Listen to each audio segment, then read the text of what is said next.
For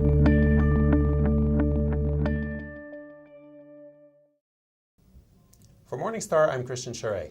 October was a very good month for mutual funds in Canada.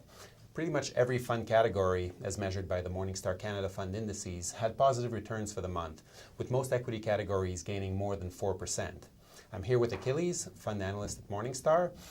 Achilles, were you surprised by these returns, considering all the turmoil that happened during the month, particularly in the United States?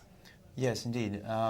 Last time that the markets faced the decision on an increase in the U.S. debt ceiling, reacted very volatile. It was the late summer of 2011, and they retracted very significantly. This time around, the reaction was much more muted, and the markets just seemed to discount the possibility of U.S. default. And what were the consequences of that happening? So there are several reasons what played into this happening. So the month started with a government shutdown that raised the possibility of not reaching a deal regarding the U.S. debt ceiling. But it also affected the economic data releases, and that made it harder for the Fed to assess the U.S. economy. That, in combination with the new Fed chairman announcement, Janet Yellen, who is considered a supporter of accommodative monetary policy, helped the market to think that the possibility for bond tapering will be deferred for at least the early of 2014. That in itself helped lower the rates on bonds and help the fixed income market, but also the continuation of accommodating policy helped the equity markets as well. And when those economic data eventually came out, what were the reactions on the markets? Well, economists were not impressed. However, the markets seemed once more to ignore bad news and focus on good news, which were some positive earning releases from big companies in the U.S., such as General Electric and Google, and continued on a positive trend.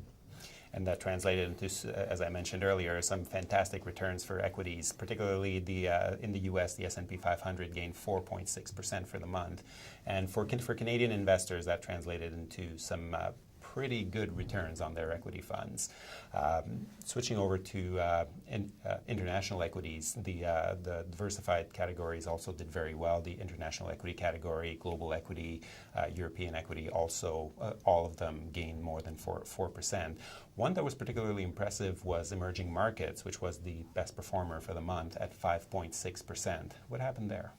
The emerging market category performed really well at the beginning of the month when there were all these turmoil and headlines in the developed world and the U.S. in particular, but also continued the rest of the month performing well, and overall were the performing category.